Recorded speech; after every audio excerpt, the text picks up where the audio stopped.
Dans 2 jours, Yannick Noah aura 50 ans. Il s'offre 90 000 personnes pour souffler ses bougies au Stade de France en septembre. La saga Noah continue, le clan s'agrandit et l'histoire d'amour avec les Français ne cesse de se confirmer. Il y a quelque chose de si doux, si cool et si juste chez ce grand gaillard qu'il est à la fois le mari, l'amant, le pote, le père idéal. Noah chavire encore et toujours les cœurs. Yannick Noah, bon anniversaire. Merci. Ça fait quel effet, 50 ans? Ça fait bizarre de voir les gosses grandir, surtout, les voir adultes. Mais je lâche pas, je me bats, je cavale, je fais des footings, je fais mes pompes, mes abdos, je lâche pas. Barbe, poivre et sel. Mais je sais pas, j'aime bien mon côté, ma petite barbe, barbe poivre, là, ça fait un look. Ça fait vieux sage africain un peu aussi. Voilà. Continuer à faire les promos, caleçons. Ils m'ont pas demandé là depuis un moment, là. Je suis un peu inquiet, là. Il faudrait qu'ils reviennent.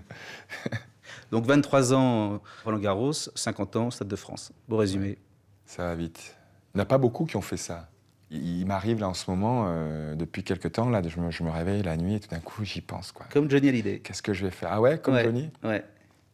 Et alors, comment ça se passe? Il se recouche, Parce que moi, c'est du délire. Hein. Je me dis, attends, demain matin, la première heure, je vais courir, il faut que je sois en forme, C'est fou, moi c'est mon premier, lui, il en a fait tellement. Vous venez de dire sur les 50 ans que c'est bizarre par rapport aux enfants. Ouais. Joachim, le plus grand coup. Ouais, c'est très étrange. C'est très étrange d'avoir un môme qui fait 20 cm de plus. Parce que moi, j'ai l'habitude d'être toujours le plus grand. Je suis 1m90, donc je suis un peu le plus grand.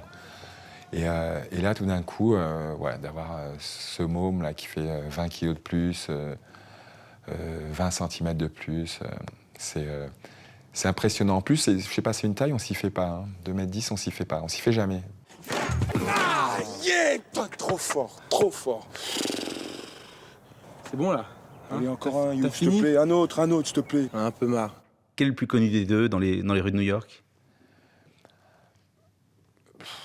Le problème, c'est que Joachim, heureusement, il a l'habitude, mais il passe pas inaperçu, quoi.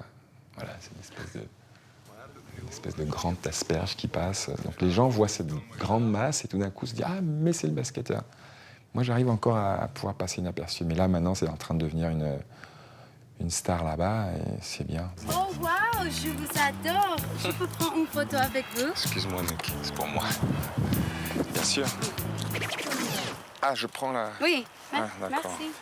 Oh là là. Vous avez la cote, vous le savez. Les Français vous adorent. Vous êtes à la fois le papa idéal, l'amant idéal, le mari idéal. Ouais, il y a des trucs cachés aussi, c'est bien. Tant mieux. C'est-à-dire? Bah, les gens savent pas tout. Mais moi, ça m'arrange. Hein. Ça m'arrange. L'autre jour, vous avez fait une allusion à ça en disant à propos du pauvre Ribéry, vous avez dit, mais il faut jamais aller ouvrir les tiroirs. Moi, j'aimerais pas qu'on voit mes tiroirs. Absolument. Qu'on a au fond de mes tiroirs. Absolument, ouais, absolument. Mais c'est vrai que des fois, on n'est pas blanc-bleu.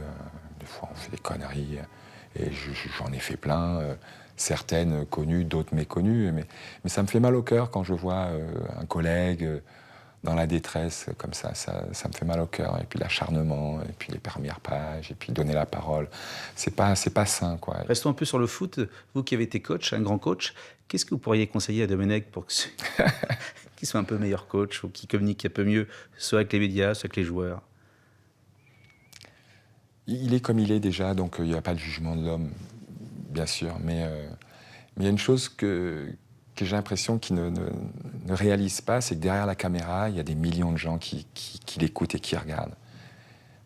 J'ai l'impression que quand il parle à un journaliste, il ne se rend pas compte que derrière, il y a la question du journaliste, c'est la question du peuple. Et Dieu sait si en foot, avant la Coupe du Monde, il y a du peuple. Et des gens qui sont prêts, qui sont à l'écoute, qui veulent des nouvelles. Et ça, j'ai l'impression qu'il ne réalise pas ça. Voilà, peut-être que je me trompe.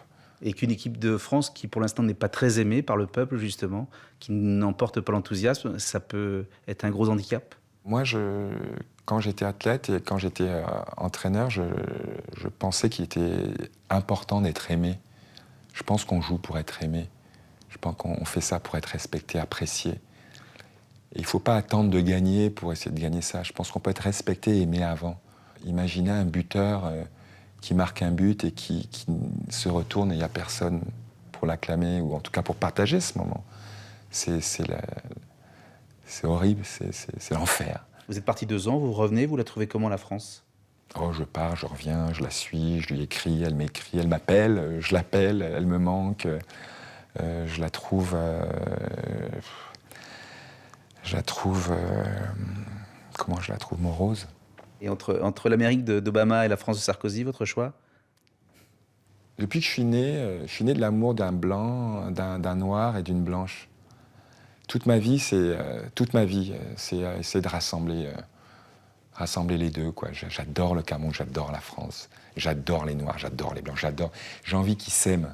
Quand je chante mon grand-père paternel, Simon Papatara, et que je vois des Français blancs qui le chantent avec une émotion, j'en pleure de joie. Quand je gagne pour l'équipe de France et que les gens chantent Saga Africa, j'en pleure de joie. En parler, ça me donne des frissons parce que j'ai envie de rassembler. J'aime pas les divisions. Quand je vois le ministère de l'identité nationale, j'ai l'impression que c'est pour nous séparer. J'ai l'impression que c'est contre tout ce que je représente, tout ce que je suis. Ça me fait mal. Donc répondez à ma question, entre l'Amérique d'Obama et la France de Sarkozy ou... C'est pas l'Amérique, je préfère Barack Obama à Nicolas Sarkozy. Après, il y a l'Amérique, après, il y a la France. Et lorsque vous êtes à New York, qu'est-ce qui vous manque de la France? Mes potes, ma mère, bien sûr. Vous aviez la réputation d'être un grand fêtard, vous l'êtes toujours? Moi, c'est plus difficile à 50 balais. Faire une Java, mes 3 jours à m'en remettre, c'est l'enfer. Avant, il m'arrivait d'aller... Il y avait une boîte à Paris où je traînais toujours, qui s'appelait le Bus Palladium. Il s'appelle toujours le Bus Palladium. Il m'arrivait d'aller directement du bus à l'entraînement. Mais là, c'était le bon temps. Maintenant, je fais une nuit blanche, je dors pendant une semaine, c'est l'enfer. Et qu'est-ce que vous avez fait pendant 2 ans à New York? J'ai surtout, avant tout, été avec mes enfants. Parce que J'en ai 5. C'est dur d'être séparé des gosses. Non, mais j'aime pas être séparé de mes gosses. Moi, je peux pas être bien quand je suis pas près de mes gosses. J'adore voir mes 5 ensemble. Moi, le bonheur, c'est de me retrouver à table avec ma marmaille, quoi. Voilà, je les regarde et voilà, je me dis que ma vie, je l'ai réussi. Votre petit dernier est toujours aussi blond? Ouais, toujours blond aux yeux bleus. Quand je vois ce môme qui me dit papa, je vois la tronche des gens autour, c'est merveilleux, quoi, avec ses yeux d'amour et bon, forcément, moi en tant que père, quoi, c'est merveilleux. Vous êtes passionnant sur le rôle de père et lorsqu'on vous écoute, on se souvient que finalement, le jour où vous êtes apparu en France, c'est en criant papa le jour de la victoire. Je sais pas, pleurer de joie dans les bras de son père, quoi. Je souhaite ça à tout le monde et je pense que voilà, les gens se souviennent de ça, quoi. Les gens se souviennent de moi, ils se souviennent de papa, se souviennent de ce moment. Mais un moment qui nous appartient, mais qui appartient à tous les gens qui étaient devant leur télé au match, quoi. Il y a beaucoup de gens qui ont pleuré, quoi, de joie. Voilà, il y a des gens qui ont pleuré de joie à cause de nous. Tant pis.